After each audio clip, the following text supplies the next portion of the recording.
The telegram had been explicit. Catherine Winters, age 22, brown hair, blue eyes, would arrive on the 3 o'clock train from St. Louis. But when Garrett Pierce watched the young woman step onto the platform in Cheyenne, Wyoming Territory, on that scorching July afternoon in 1882, he noticed immediately what the correspondence had failed to mention. She was 6 months pregnant, her condition unmistakable beneath the traveling dress that strained across her middle. The other prospective grooms scattered along the platform turned away, disappointment and judgment written plainly across their weathered faces. But Garrett found his boots carrying him forward before his mind caught up with his heart. Catherine's eyes swept the crowd with barely concealed desperation. One gloved hand pressed protectively over her swollen belly while the other clutched a battered carpetbag. Her face was pale despite the July heat, and Garrett could see the tremor in her hands even from 15 feet away. She looked like a cornered animal, beautiful and terrified in equal measure, and something in his chest twisted hard. "Miss Winters?" His voice came out rougher than intended, and he cleared his throat as those startling blue eyes fixed on him with a mixture of hope and fear. "I am Garrett Pierce." "Mr. Pierce." Her voice was soft, cultured, nothing like the rough frontier women he had known. She did not extend her hand, just stood there clutching her bag like it might anchor her to the earth. "I expect you were not expecting this." She gestured to her stomach with a defiance that did not quite mask the shame underneath. "I understand if you wish to return to your ranch. I will find employment in town somehow." The other men had already dispersed, their interest vanished the moment they saw her condition. Garrett had seen that look before, that particular combination of contempt and satisfaction that men wore when they could judge a woman and feel righteous about it. It made his jaw clench hard enough to ache. "That baby needs a father now," Garrett said firmly, surprising himself with the conviction in his voice. "Not 6 months from now when it is convenient. Now, if you are willing, Miss Winters, I am offering to be that father." Catherine's eyes widened, her lips parting in shock. For a moment she just stared at him, and Garrett wondered if he had overstepped, if his forward nature had frightened her. But then tears welled in those blue eyes, spilling down her cheeks before she could stop them. "You do not even know me," she whispered. "You do not know what happened, why I am in this condition. I know enough." Garrett stepped closer, lowering his voice so the busybodies on the platform could not hear. "I know you are brave enough to come out here alone. I know you are carrying a child that needs protecting. The rest can wait until you are ready to tell me if you ever are." She studied his face for a long moment, searching for something he hoped she would find there. He was not a handsome man by any stretch, his face too hard and angular, his nose broken twice and healed crooked both times. But he kept his gaze steady and let her look her fill. "Why would you do this?" Catherine asked finally. "You could have your pick of women, why take on another man's child?" Garrett thought of his own mother, abandoned by his father when Garrett was too young to remember, left to raise him alone until fever took her when he was 12. He thought of the way people had whispered about her, the looks they had given them both, the doors that closed in their faces. "Because somebody should have done it for my mother," he said simply. "And nobody did." Catherine's breath caught and fresh tears tracked down her face. She nodded once, sharp and decisive despite the emotion. "Then yes, Mr. Pierce, I accept your offer. And I swear to you I will be a good wife. I will work hard, I will not complain, I will. Hey now." Garrett reached out carefully, giving her time to pull away, and when she did not, he took the carpetbag from her trembling grip. "Let us start with getting you out of this heat. We can figure out the rest as we go." The wagon ride to his ranch took 2 hours, and Catherine sat rigid beside him the entire time, her hands folded over her belly in a protective gesture that she probably did not even realize she was making. Garrett kept up a steady stream of conversation, telling her about the ranch, the 300 head of cattle he ran with the help of 2 hired men, the small but sturdy house he had built himself 5 years ago when he first claimed the land. "It is not fancy," he warned as the buildings came into view. but it is solid, keeps out the wind in winter and stays cool enough in summer. It looks like a palace to me, Catherine said softly, and Garrett realized it was the first time she had spoken since they left town. His ranch hands, Tom and Miguel, came out to help with the bags, their eyes going wide when they saw Catherine's condition, but having the good sense to keep their mouths shut when Garrett gave them a hard look. Tom was older, somewhere past 50, with gray threading through his dark hair. Miguel was younger, maybe 25, and had worked for Garrett for 3 years. Tom, Miguel, this is Catherine Winters. We will be getting married tomorrow in town. She is to be treated with the utmost respect. Is that clear? Yes, sir, they chorused, and Miguel swept off his hat with a gallant bow that brought the first hint of a smile to Catherine's face. Welcome, Senora, Miguel said warmly. It will be good to have a woman's touch around here. These two, they live like animals. We do not, Tom protested, but he was grinning. We are merely efficient. The banter continued as Garrett showed Catherine into the house, and he saw some of the tension ease from her shoulders. The main room was sparse but clean, with a stone fireplace dominating one wall and a kitchen area on the other side. 2 doors led to bedrooms, and Garrett gestured to the larger one. That is yours, he said. I will take the smaller room. You need your privacy, especially in your condition. Catherine turned to look at him, confusion evident on her face. But we are to be married. Surely you expect— I expect nothing, Garrett interrupted gently. What happened to you, whoever hurt you, that is your business until you choose to make it mine. This marriage is to give that baby a name and to give you a home. Everything else can wait until you are ready, if you ever are. He did not hurt me. Catherine's voice was barely above a whisper. He said he loved me. He said we would marry. And then, when I told him about the baby, he was gone the next morning. Took everything of value from his room at the boarding house and disappeared.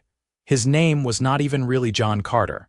The constable said he had swindled 6 businesses in St. Louis under different names. The words tumbled out in a rush, like a dam breaking, and Garrett stayed very still, letting her speak. My father is a banker, was a banker. When he found out about my condition, he said I had shamed the family. He gave me money for a ticket west and told me never to come back.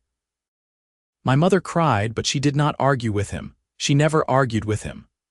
Catherine's hands were shaking again, twisted together over her belly. I had nowhere else to go, so I answered advertisements for mail-order brides, and yours seemed kind. You wrote about your ranch and your hopes for the future, and you did not sound like a cruel man. I am not a cruel man, Garrett said quietly. And your father was a fool to turn you out. His loss is my gain, Miss Winters. Catherine, she corrected, a watery smile crossing her face. If we are to be married, you should call me Catherine. Catherine. He tested her name, liked the way it felt in his mouth. I am Garrett, not Mr. Pierce, she nodded, scrubbing at her cheeks with the back of her hand. I am sorry, I did not mean to break down like this. I have been holding it together for so long, and then you were kind, and it all just came pouring out. I understand. Garrett moved to the kitchen, pumping water into a basin. Why do you not rest for a bit? I will have Miguel bring in some hot water so you can wash up, and then we will have supper. Tom is a surprisingly good cook when he puts his mind to it. Catherine looked like she wanted to argue, to insist on helping, but exhaustion won out. She nodded and moved toward the bedroom, pausing in the doorway to look back at him. Thank you, Garrett. You have no idea what this means to me. Get some rest, Catherine. We have plenty of time to figure everything out. She disappeared into the bedroom, and Garrett stood alone in his suddenly too quiet house, wondering what exactly he had gotten himself into. He had meant every word he said on that platform, but now the reality was setting in. He was going to be a husband, a father. To a child that was not his blood but would be his in every way that mattered. The thought should have terrified him. Instead, it felt right in a way he could not quite explain. That evening, Catherine emerged from the bedroom looking more rested, her hair freshly pinned and her face washed clean. She had changed into a simple blue dress that was clearly let out to accommodate her growing belly. and Garrett thought she looked lovely in the lamplight. Tom had made a venison stew with vegetables from the garden they kept behind the house, and they ate at the rough-hewn table Garrett had built his first winter here. Catherine was quiet, but she ate with good appetite, and Garrett took that as a positive sign. "We will go into town tomorrow morning," Garrett said as Miguel cleared the plates. "Reverend Matthews can marry us at the church. It is a simple ceremony, nothing fancy." "Simple is fine," Catherine assured him. "I do not need fancy. You should have a ring, though." Garrett frowned, mentally calculating his savings. "We can stop at the general store. Halstead usually has a few in stock." "I do not need a ring either." "You need a ring," Garrett said firmly. "People will look. It is better if they see you are properly married." Catherine's expression tightened, and he knew she was thinking about the looks she had already received, the judgment in those eyes on the platform. "You are right. I apologize. I am not thinking clearly." "You are thinking just fine. You are exhausted and overwhelmed. That is normal." Garrett pushed back from the table. "But you need your rest. Big day tomorrow." She nodded and rose, pausing to place one hand lightly on his arm. The touch was brief, barely there, but it sent warmth shooting through him nonetheless. "Good night, Garrett, and thank you again." "Good night, Catherine." He waited until her door closed before letting out a long breath. Tom and Miguel exchanged knowing looks, and Garrett glared at them both. Not one word. "I said nothing, boss," Tom protested, but he was grinning. "You are a good man," Miguel said simply. "She is lucky to have found you." Garrett was not so sure about that, but he kept the thought to himself. The wedding the next day was indeed simple, conducted in the small wooden church with Tom and Miguel as witnesses. Catherine wore the same blue dress from the night before, and Garrett had put on his only good shirt, brushed clean and pressed as well as he could manage. Reverend Matthews raised his eyebrows at Catherine's obvious condition, but had the grace not to comment, and the ceremony was over in less than 15 minutes. At the general store afterward, Garrett selected a simple gold band that fit Catherine's finger perfectly. It was not elaborate, but it was solid and real, and when he slid it onto her hand, her eyes filled with tears again. "It is perfect," she whispered. "Thank you." They returned to the ranch in the early afternoon, and Garrett expected Catherine to retreat to her room to rest. Instead, she asked to see the ranch to learn about the operation. He showed her the barn, the cattle in the near pasture, the chicken coop that provided eggs, the vegetable garden that was Tom's pride and joy. Catherine asked intelligent questions, clearly trying to understand how everything worked. She had rolled up her sleeves despite the heat, and Garrett noticed the delicate bones of her wrists, the way pregnancy had not taken away her natural grace. "I know I cannot do heavy work right now," she said as they walked back toward the house. "But I can cook and clean and tend the garden. I can keep your books if you need help with that. My father made sure I learned figures." "You do not have to prove anything," Garrett said gently. "You are recovering from a journey and growing a baby. That is work enough." "I will not be a burden," Catherine said stubbornly. "You have given me so much. Let me contribute." He could see this mattered to her, this need to feel useful. "All right, but you rest when you need to rest." "No pushing yourself." "Agreed." "Agreed." The days settled into a rhythm after that. Catherine took over the cooking, which pleased Tom and Miguel immensely since her skills far exceeded their simple fare. She tended the garden in the early mornings before the heat grew too intense, and she did indeed prove skillful with the account books, organizing Garrett's haphazard records into neat columns that actually made sense. Garrett found himself watching her when she did not know he was looking, noticing the way she hummed softly while she worked, the way she pressed her hand to her belly, and smiled at whatever movement she felt within. She was blooming despite everything she had been through, growing stronger and healthier with each passing day. They were careful around each other, polite and cordial, but there was a distance neither of them seemed ready to cross. They were married in name, but strangers in truth, and Garrett wondered sometimes what she thought of him, if she regretted accepting his offer. 3 weeks after the wedding, Catherine was in the garden picking beans when Garrett heard her cry out. He dropped the fence post he was carrying and ran, his heart in his throat, visions of disaster flooding his mind. He found her sitting in the dirt between the rows, laughing and crying at the same time, one hand pressed hard against her belly. "Catherine, what happened? Are you hurt?" "No, no." She reached for his hand, pulling it toward her stomach before he could pull back. "Feel, the baby is moving." Garrett froze, his calloused palm pressed against the swell of her belly through the fabric of her dress. For a moment nothing, and then he felt it, a distinct push against his hand as if the baby was saying hello.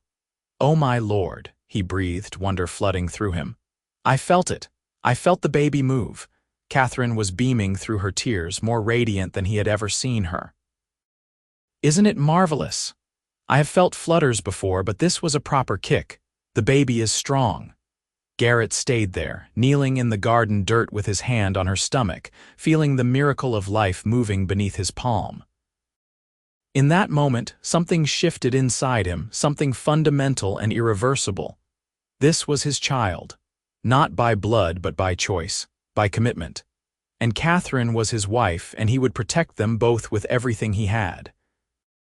"Marvelous does not even begin to cover it," he said softly, meeting her eyes. "Thank you for sharing this with me." "You are the baby's father," Catherine said simply. "Of course I would share this with you." They stayed there for a long moment, connected by his hand on her belly and the new life between them. Then Catherine shifted, trying to stand, and Garrett hurried to help her up. "Careful now. Let me help you." "I am pregnant, not made of glass," she protested, but she let him assist her nonetheless. That night, Catherine came out of her room after supper and found Garrett sitting on the porch, watching the sun paint the sky in shades of orange and purple. "May I join you?" "Of course." "It is your porch, too." She settled into the chair beside him with a soft sigh, one hand resting on her belly in that now familiar protective gesture. They sat in comfortable silence for a while, listening to the evening sounds of the ranch settling down for the night. "I was thinking," Catherine said eventually, "we should name the baby together, since you are the father in every way that matters." Garrett's throat tightened with emotion. "I would be honored. Do you know if it is a boy or girl?" "No, but I feel like it might be a boy." "Just a sense I have." She smiled softly.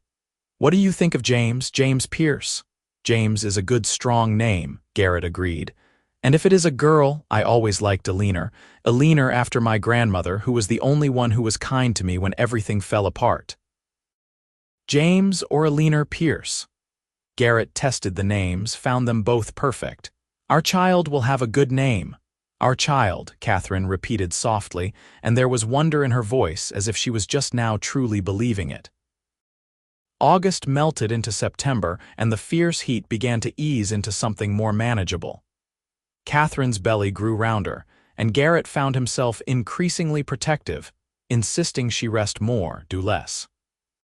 She argued, but not as forcefully as she might have, and he suspected she was more tired than she wanted to admit. One evening in late September, Garrett came in from checking the cattle to find Catherine standing in the kitchen, tears streaming down her face as she stared at a pot of soup on the stove. "Catherine, what is wrong? Are you hurt?" He was at her side in an instant, hands hovering, unsure where to touch or how to help. "I ruined the soup," she sobbed, gesturing at the pot. "I burned it, and now there is nothing for supper and I am useless. I cannot even cook a simple meal without destroying it." Garrett looked at the pot, which did smell a bit scorched but was hardly ruined, and then back at Catherine's distraught face. He had heard from other men that pregnant women could be emotional, but he had not quite understood until now. Hey now. He pulled her gently into his arms, awkward at first but then holding her more firmly when she did not pull away. "You are not useless. You are growing a whole human being inside you. That tends to be distracting." "But I burned the soup," she wailed into his chest. "So we will scrape off the bottom and eat the rest, or we will have bread and cheese, or I will ride into town and get us a meal at the hotel. Catherine, sweetheart, it is just soup." The endearment slipped out before he could stop it, and he felt her stiffen in his arms. But then she relaxed, burrowing deeper into his embrace.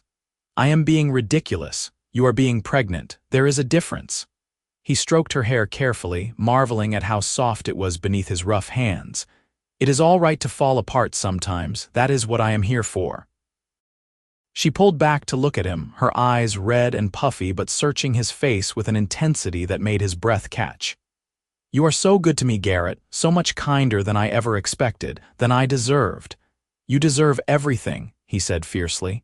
You deserve the world, Catherine. I am sorry I cannot give it to you. You have given me everything that matters, a home, safety, respect, kindness. You have given our baby a name and a future. Her hand came up to cup his cheek, the gesture achingly tender. You have given me hope when I thought I had none left. Garrett turned his face into her palm, pressing a kiss there without thinking, and heard her breath catch. When he met her eyes again, something had changed, some invisible wall crumbling between them. Catherine, he started, not even sure what he wanted to say, but she rose on her toes, and then her lips were on his. The kiss was soft and tentative, a question more than a statement, and Garrett answered by wrapping his arms more securely around her and kissing her back with all the tenderness he possessed. She tasted like tears and hope, and when they finally broke apart, they were both breathing hard. I did not mean to presume, Catherine whispered. I know this marriage was meant to be in name only. I know you did not sign up for. I signed up for everything, Garrett interrupted. From the moment I said those vows, I meant them. Every word. I just did not want to push you. Did not want you to feel obligated. I do not feel obligated. Her hands were fisted in his shirt now, holding him close. I feel grateful and safe and cared for, and I think I might be falling in love with you, Garrett Pierce, and I have no idea what to do about it. His heart, that hard and guarded thing, cracked wide open. You could try kissing me again. That seems like a good start. She laughed, the sound bright and joyful, and did exactly that. That night, for the first time since their wedding, Catherine did not retreat to her separate bedroom. They lay together in Garrett's bed, her back pressed to his chest, his hand spread protectively over her belly. They talked long into the night, really talked, sharing stories of their childhoods, their fears and hopes, their dreams for the future. I want to give you more children, Catherine said softly, her hand covering his where it rested on her stomach. After this one is born and I have recovered, I want to fill this house with love and laughter. I want that too, Garrett admitted. I always wanted a family. I just never thought I would find someone who would want to build one with me. Well, you have found her. Catherine shifted to look at him over her shoulder, her eyes luminous in the moonlight filtering through the window. I am here and I am yours if you want me. I want you, Garrett said, the words a vow. I want you and the baby and every day we get to spend together. I want to wake up beside you and work this ranch and build a life that means something. I want it all, Catherine, with you. She kissed him then, slow and sweet, and Garrett thought his heart might burst from the joy of it. October brought cooler weather and the hard work of preparing for winter. Garrett and the ranch hands rode out to bring the cattle closer to the ranch, while Catherine preserved vegetables and put up food stores for the months ahead.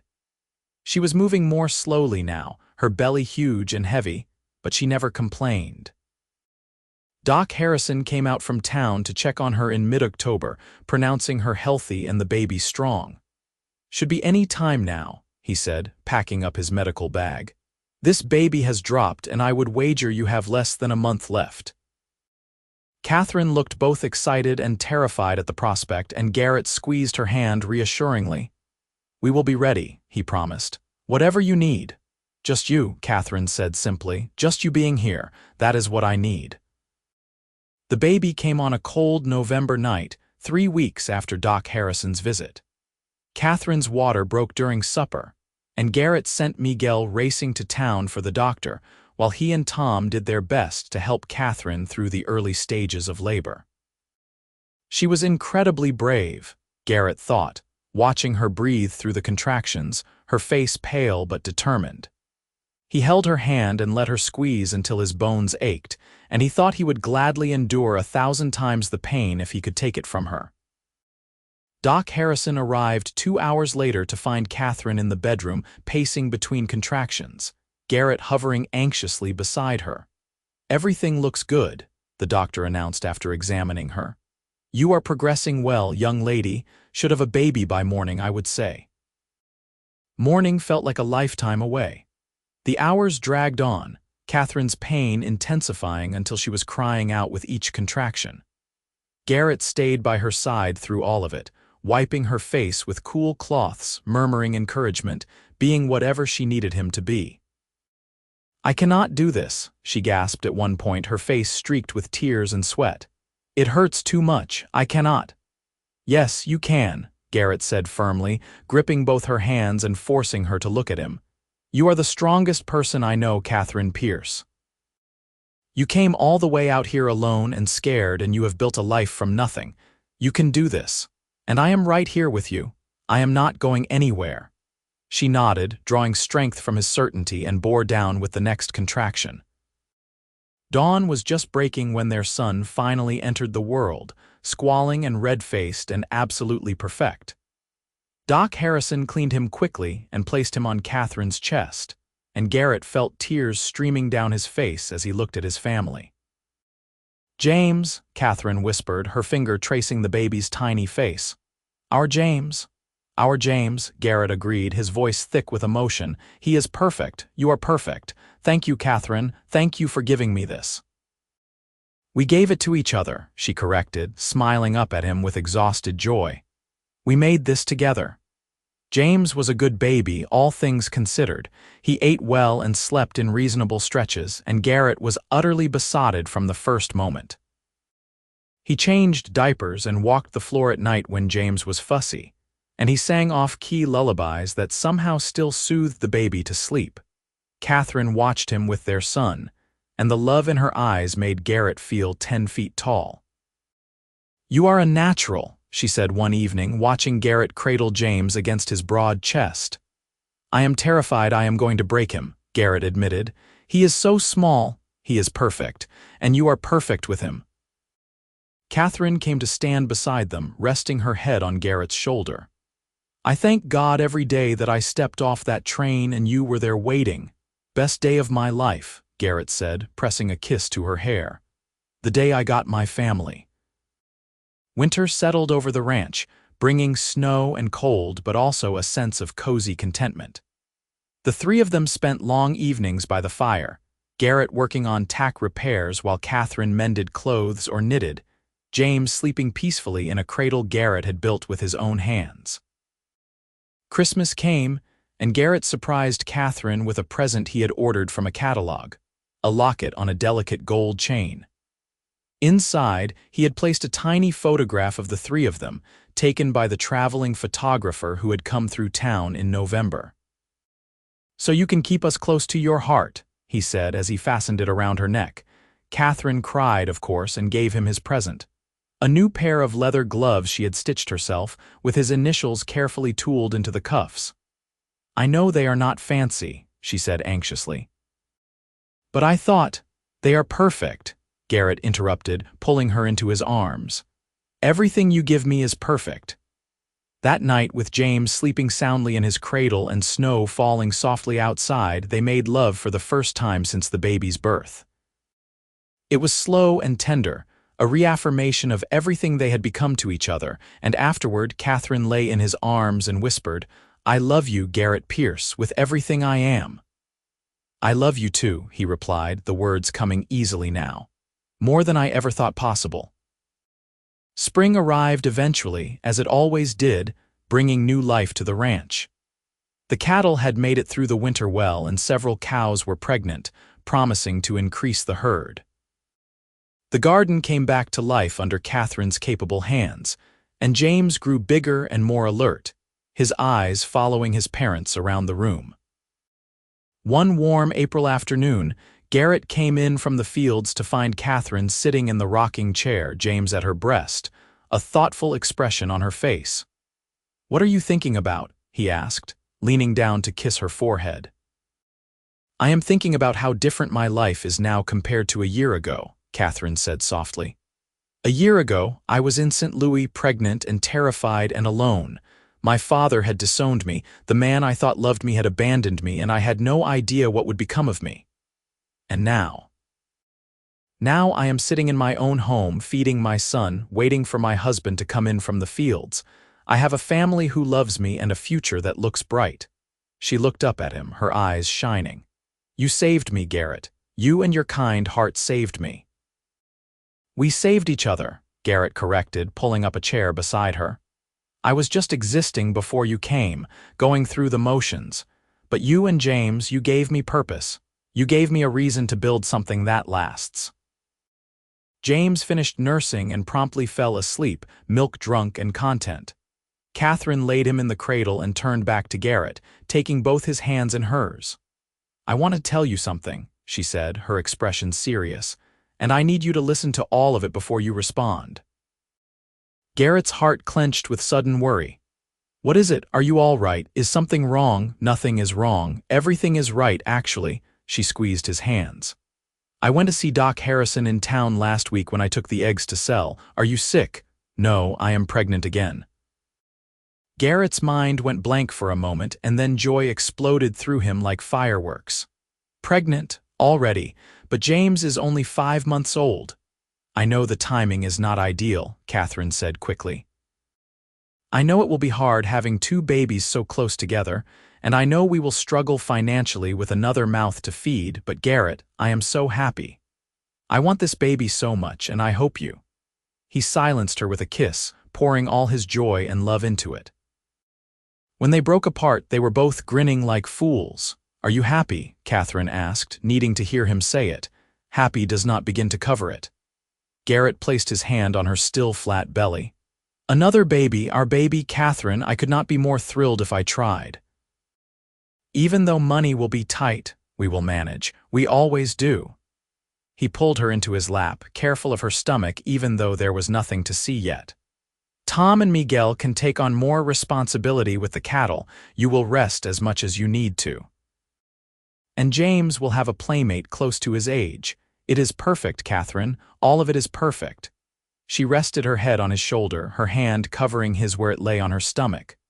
I love you so much. Sometimes I cannot believe you are real, that this life is real. It is real, Garrett assured her, and it is ours. All of it. The second baby came in December, right before Christmas, and this time it was a girl with Catherine's blue eyes and a shock of dark hair.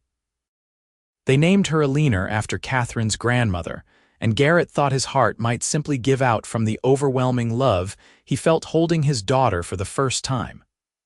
2 children, he marveled, looking from the sleeping baby in his arms to where James was napping in his cradle. I have 2 children, and you are wonderful with them both, Catherine said from the bed, tired but glowing. I could not ask for a better father for my babies. Our babies, Garrett corrected, as he always did. James is mine in every way that matters, my son, and Alina is my daughter.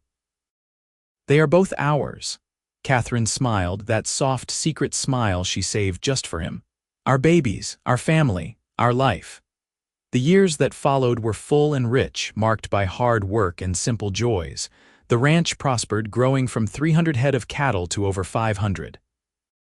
Garrett expanded the house, adding rooms for the growing family. 2 more children followed, another boy they named Thomas after Tom, who had become like a grandfather to the children, and finally another daughter they named Sarah. James grew strong and capable, shadowing his father from the time he could walk. He learned to ride before he was 5 and could rope a calf by 7. But he also inherited his mother's gentle nature, and Garrett often found him in the barn, carefully tending to injured animals or reading to his younger siblings. Alina was fierce and independent, insisting on doing everything her older brother did and usually succeeding. She could outride most of the ranch hands by the time she was 10 and had no patience for anyone who suggested girls should not do such things. Thomas and Sarah were still young, tumbling through childhood with the joy of children who knew they were deeply loved and completely safe. On a warm summer evening in 1890, 8 years after Catherine had stepped off that train, Garrett sat on the porch and watched his family. Catherine was in the garden with Sarah, teaching her daughter about the plants.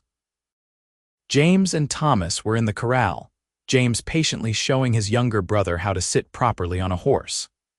Eleanor was reading aloud to Tom and Miguel, who sat enraptured even though they had heard the story a dozen times before. "You look content," Catherine said, settling into the chair beside him after putting Sarah down for a nap.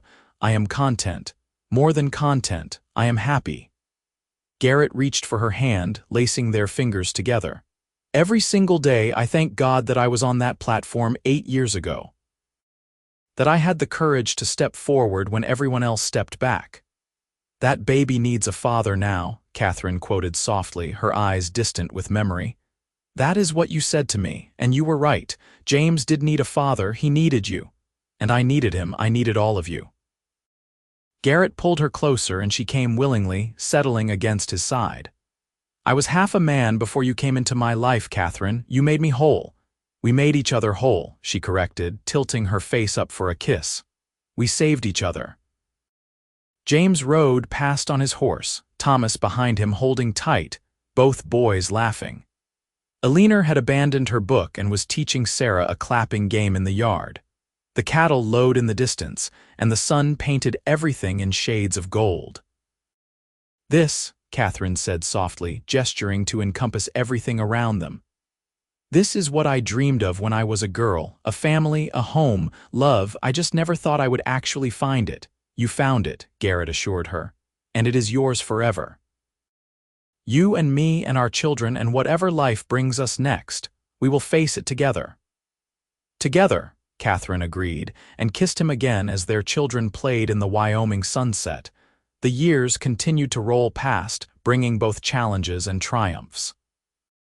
There was the drought of 1893 that tested everyone's resolve, and the harsh winter of 1895 that they barely survived. But there were also births and weddings and grandchildren, as James and Eleanor and Thomas grew up and started families of their own.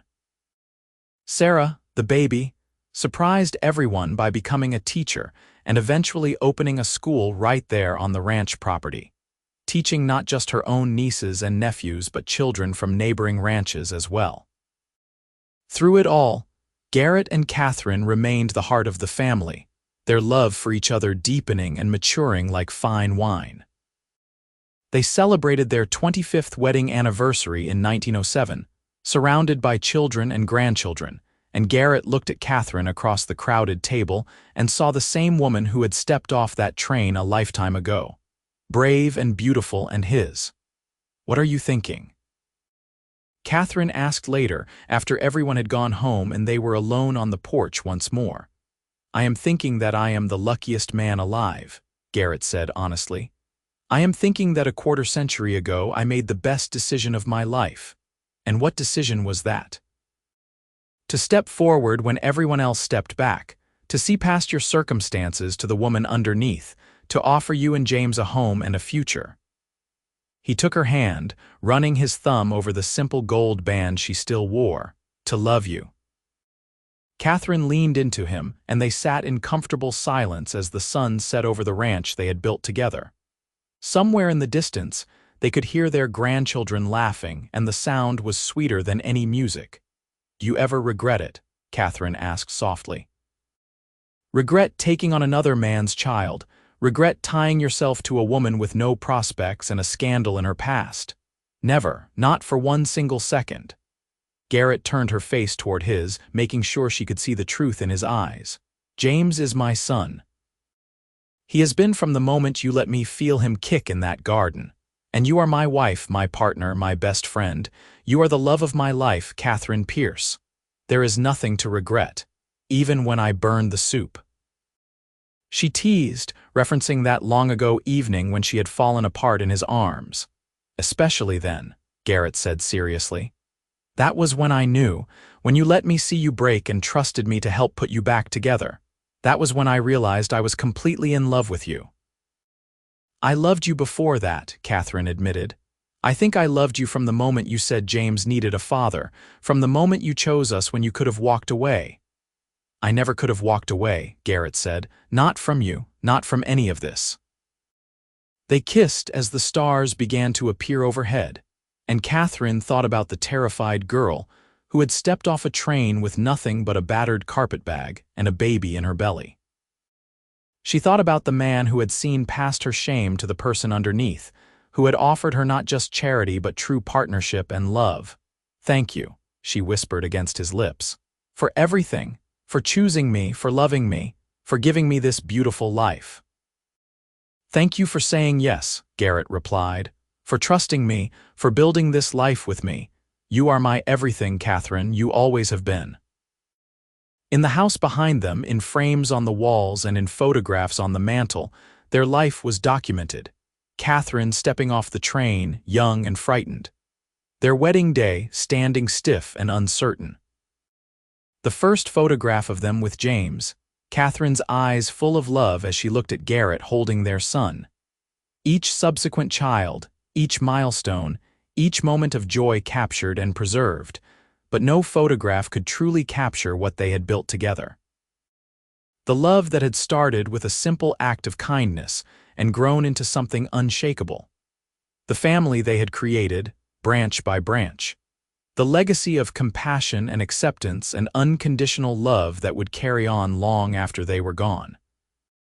"Tell me again," Catherine said, as she had 1,000 times over the years. "Tell me what you said that first day."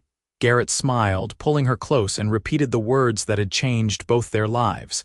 "That baby needs a father now." "And you gave him one," Catherine finished. "You gave us everything."